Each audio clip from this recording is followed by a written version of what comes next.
भारत में इस समय जो भीषण गर्मी पड़ रही है, वो सिर्फ एक आम गर्मी का मौसम नहीं है, बल्कि यह स्थानीय मौसम के मिजाज, वैश्विक जलवायु परिवर्तन और तेजी से बढ़ते शहरीकरण का एक ऐसा मिला-जुला रूप है, जिसने एक बेहद जटिल और गंभीर संकट खड़ा कर दिया है। मई 2026 में इस भयंकर गर्मी ने पूरे उपमहाद्वीप में इंसानी सहन शक्ति की आखिरी सीमाओं को पार कर दिया है।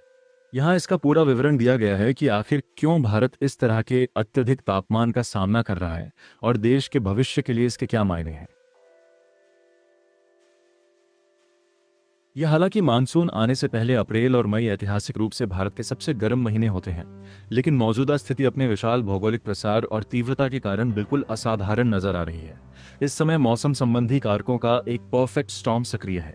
हीट डोम इफेक्ट, एक उच्च दबाव प्रणाली हाई प्रेशर सिस्टम ने मुख्य रूप से भारत गंगा के मैदानी इलाकों और मध्य भारत के ऊपर गर्म हवा को कैद कर लिया है। ये डोम ठंडी हवा को अंदर आने से रोकता है और बादलों को बनने नहीं देता, जिससे सूरज लगातार जमीन को झुलसा रहा है।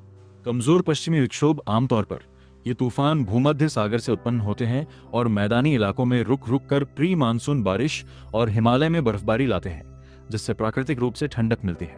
लेकिन हाल ही में ये असामान्य रूप से कमजोर रहे हैं और बहुत कम आए हैं। अल नीनो का अवशिष्ट प्रभाव, हालांकि मुख्य अल नीनो मौसम चक्र, जो वैश्विक तापमान को बढ़ाने के लिए जाना जाता है, तकनीकी रूप से समाप्त हो चुका है, लेकिन इसके अवशिष्ट बचे हुए प्रभाव अभी भी वायुमंडलीय स्थितियों को प्रभावित कर रहे हैं। यह पहले से ही झुलसा देने वाली गर्मी में गर्माहट की एक अतिरिक्त परत जोड़ रहा है। मुख्य बिंदु, पिछले 2 दशकों में कई मध्य और उत्तरी राज्यों में भीषण लू की आवृत्ति दोगुनी से भी अधिक हो गई है, जिससे जो घटनाएं कभी एक पीढ़ी में एक बार हुआ करती थीं, वे अब हर साल होने वाली आम घटनाएं बन गई हैं।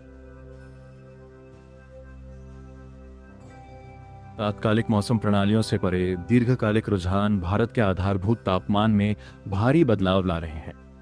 जलवायु परिवर्तन यहाँ एक ऐसा स्पष्ट कारक है जो तीव्रता को कई गुना बढ़ा रहा है। ये जरूरी नहीं कि मौसम प्रणालियां खुद पैदा हों, लेकिन यह उनके बुनियादी स्तर को ऊपर उठा देता है। जो लू कुछ दशक पहले अधिकतम 41 डिग्री सेल्सियस तक पहुंचती थी, वह अब नियमित रूप से 45 डिग्री सेल्सियस को पार कर जाती है। शोध लगातार दिखाते हैं कि जलवायु परिवर्तन भारत में मानसून पूर्व की लू को अधिक व्यापक, लंबा और कहीं अधिक तीव्र बना रहा है। भारत के शहरों में रहने वाले करोड़ों लोगों के लिए अर्बन हीट आइलैंड प्रभाव के कारण ये गर्मी विशेष रूप से कष्टदायक है। अंधाधुंध कंक्रीटीकरण, पेड़ों की घटती संख्या और आर्द्र भूमि के सूखने प्राकृतिक रूप से ठंडक देने वाले बफर्स को नष्ट कर दिया है। शहर डामर और इमारतों में गर्मी को सोख लेते हैं और रात में इसे धीरे धीरे वातावरण में छोड़ते हैं। रात के समय ठंडक न होने की इस कमी का मतलब है कि मानव शरीर को दिन के समय के तापीय तनक से उबरने का मौका ही नहीं मिल पाता। इसके अलावा एक कूलिंग पैराडॉक्स, शीतलन विरोधाभास की स्थिति भी सामने आती है। जैसे जैसे तापमान बढ़ता है, एयर कंडीशनिंग की मांग तेजी से बढ़ जाती है, जो बदले में सड़कों पर और अधिक गर्म हवा छोड़ती है, और इसके लिए भारी मात्रा में बिजली की आवश्यकता होती है, जिसका एक बड़ा हिस्सा आज भी कोयला जलाकर ही पैदा किया जाता है। इस गर्मी के परिणाम केवल असहजता या बेचैनी तक ही सीमित नहीं है। यह सार्वजनिक स्वास्थ्य और अर्थव्यवस्था के लिए गंभीर खतरा है।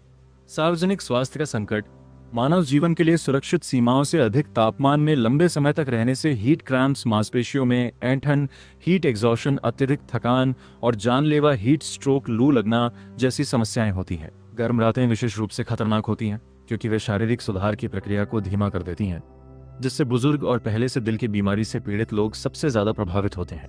कामकाजी आबादी पर बोझ, भारत के लगभग 75% कार्यबल कृषि और निर्माण जैसे असंगठित क्षेत्रों में काम करते हैं, जहां उन्हें सीधे इस भीषण गर्मी का सामना करना पड़ता है।